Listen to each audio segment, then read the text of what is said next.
بسم اللہ الرحمن الرحیم الحمدللہ رب العالمین والعاقبۃ للمتقین والصلاۃ والسلام علی رسولہ محمد وآلہ وصحبہ وآل بیتہ۔ میں اپنی طرف سے اور تمام مسلمانوں کی طرف سے نبی علیہ السلام پہ عرب و خرب و درود و السلام پیش کرتا ہوں۔ اللہ تعالیٰ اپنی بارگاہ میں قبول فرمائے، آمین۔ دوستو، اللہ تبارک و تعالیٰ نے کتنی مخلوق پیدا کی یہ ہم نہیں جانتے۔ پانی کے اندر کتنی مخلوق ہے، ہوا میں کتنی مخلوق ہے، ہم کسی اتنی مخلوق کو ہم نہیں جانتے، اللہ تبارک و تعالیٰ ہی بہتر جانتے ہیں۔ لیکن اللہ تعالیٰ نے جب انسان کو پیدا کیا، انسان کو پیدا کرنے کے بعد اللہ تعالیٰ نے فرشتوں کو کہا کہ آدم کو سجدہ کرو، اور آدم کو سجدہ کرا کر اللہ تعالیٰ انسان کی جو حیثیت ہے اللہ تعالیٰ وہ واضح کرنا چاہتا تھا۔ جیسے کہ اللہ تبارک و تعالیٰ قرآن پاک میں فرماتا ہے کہ لقد خلقنا الانسان فی احسن تقویم۔ اللہ تعالیٰ کہتا ہے کہ انسان سے اچھی میں نے کوئی مخلوق پیدا نہیں فرمائی۔ لیکن انسان کے اندر 3 قسم کی نسلیں آتی ہیں، جس میں ہمارے انسانوں کے اندر ایک اللہ تعالیٰ نے مرد کو پیدا کیا، ایک عورت کو پیدا کیا۔ اسی طرح جو تیسری جو نسل ہے جس کو ہم وہ کھدڑا کہتے ہیں یا خسرا کہتے ہیں، لیکن وہ اللہ تبارک و تعالیٰ نے ہی پیدا ان کو فرمایا، وہ بھی قابل احترام ہے، وہ انسان ہے ہمارا، اور ان کا انسانیت کا ایک رشتہ ہے۔ باقی جو اللہ تبارک و تعالیٰ نے ان کو کس حال میں پیدا فرمایا، کیوں فرمایا، جی اللہ تبارک و تعالیٰ خود بہتر جانتے ہیں۔ بہرحال یہ میں جو بات گفتگو کر رہا ہوں، میری گفتگو کا ہر کا یہ مطلب نہیں ہے کہ میں ان کی شان میں گستاخی کر رہا ہوں۔ وہ ہمارے انسان ہیں، وہ ہماری طرح ہمارے سے انسانی کا ناطہ ہے، وہ ہمارے بھائی بہنوں کی طرح ہیں، اللہ تعالیٰ ان کو خوش رکھے۔ لیکن یہ تاریخ آپ اٹھا کے دیکھیں کہ آج تک کبھی کسی خسرے یا کسی کھدڑے کے گھر میں اولاد پیدا نہیں ہوئی۔ یہ بات الگ ہے، کئی دفعہ ہم نے دیکھا ہے کہ لوگ سرجری کرا لیتے ہیں، کوئی سائنس کا دور بہت آگے چلا گیا ہے۔ کئی دفعہ ہم نے سنا، دیکھا، پڑھا کہ کوئی اگر مرد ہے تو وہ اپنے سرجری کروا کے، آپریشن کروا کے وہ بالکل ایک عورت بن جاتا ہے، تو عورتوں کو بھی ہم نے دیکھا وہ آپریشن کرا کے مرد بن جاتی ہیں، وہ بات ایک الگ ہے۔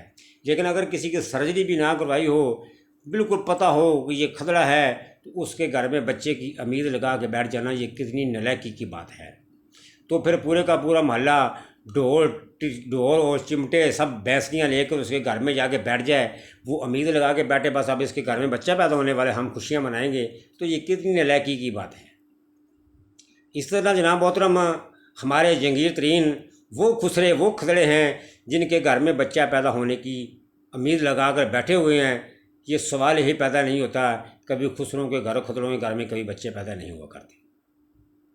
ہاں، اگر کوئی سرجری کروائے تو شاید ہو سکتا ہے وہ امید بن جائے ان کی۔ بہرحال انہوں نے جو ان کے گھروں میں یہ بھینسیاں اور ڈھولکیاں لے کر بیٹھے ہوئے ہیں، پورے کا پورا ایک ٹولہ، وہ بے وفا بے ایمانوں کا ٹولہ، جن کی کوئی بھی اوقات نہ تھی، عوام نے ان کو ووٹ دیے تو ان کی اوقات بن گئی، لیکن یہ اسی عوام کے ساتھ یہ دغا کر رہے ہیں۔ ورنہ اگر عوام ان کو ووٹ نہ دیتی، ان کی کوئی اوقات نہیں تھی، تو یہ وہی گلی کوچوں میں یہ عام آواروں کی طرح یہ گھومتے رہتے ہیں۔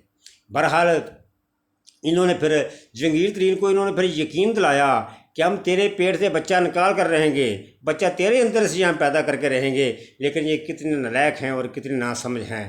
حالانکہ ان کو پتہ ہے کہ جنگیر ترین جو ہے وہ ساری زندگی کے لیے نااہل ہو چکا ہے، تو پھر یہ گئے تو پھر یہ کہاں پر گئے؟ جنگیر ترین کو بھی ان کو بلاتے ہوئے شرم نہ آئی کہ میں ان کو کس طرح سے بلا رہا ہوں۔ مجھے یہ بتاؤ، اگر کوئی اگر سرجری بھی کرا لیتا ہے، پھر سرجری کرانے کے بعد اس عورت کے ساتھ اگر کوئی مرد ہی ٹچ نہ ہو تو بچے کی کس طرح امید کی جا سکتی ہے؟ یہ تو ناممکن سی بات ہے۔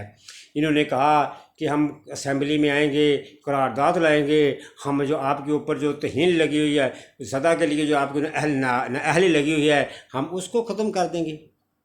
ارے نالائکو، وقت تو آنے دو، عوام نے تمہارے منہ کے اوپر وہ جوتے مارنے ہیں کہ تمہاری آنے والی نسلیں بھی یاد کریں گی کہ ہم نے یہ کیا کیا ہے۔ دوستو، یہ تو ان بے وفاؤں ٹولہ جو ہے یہ ان کی بات ہے، یہ کھدڑوں کے اندر سے بچے پیدا کرنے کی کوشش کر رہے ہیں، جو ناممکن سی بات ہے۔ ابھی میں جناب محترم عمران خان صاحب کی طرف میں آتا ہوں۔ جناب محترم عمران خان صاحب، میں آپ کو ایک پیغام دینا چاہتا ہوں۔ یہ ہمارے جتنے جج صاحبان ہیں، ان سے آپ شعار رہیں، ان سے ذرا بچ کر رہیں، کہ وہ پاکستان کی تاریخ اٹھا کر دیکھ لیں، انہوں نے کبھی لیڈروں سے وفا نہیں کی۔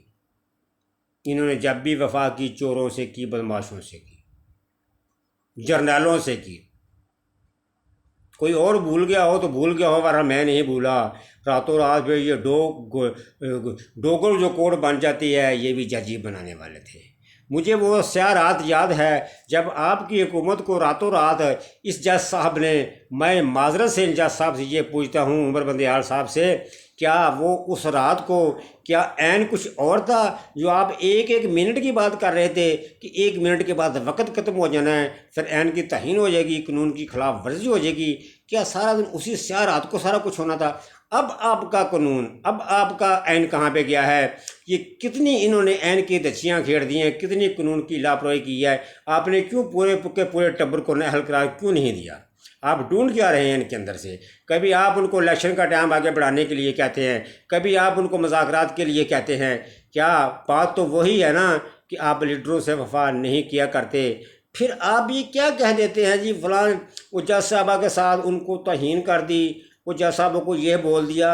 ارے جناب محترم، مجھے یہ بتائیں کہ یہ جو عورتیں جب جوانی میں جب یہ عدالتوں میں جاتی ہیں، پھر یہ بوڑھی ہو جاتی ہے، ان کو وہاں تک انصاف نہیں ملتا۔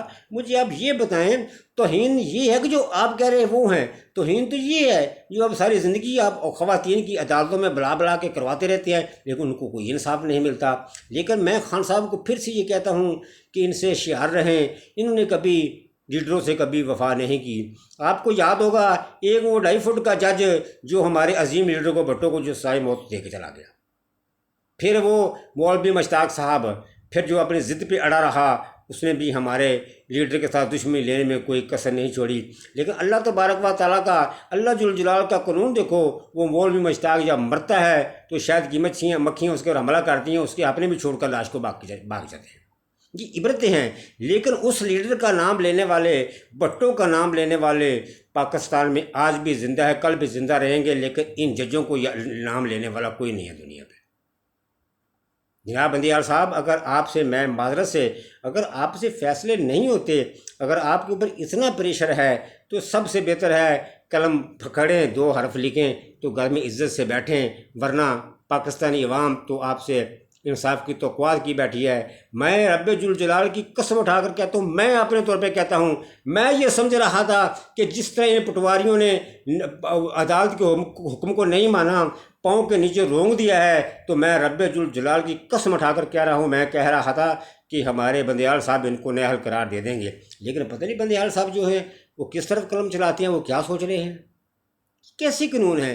آج کی بات ہے، یہ ہمارے ملک میں یہی چلتا آیا، ہمارے ملک کے اندر۔ سچ کسی نے کہا نا کہ جس کی لاٹھی اس کی بھینس۔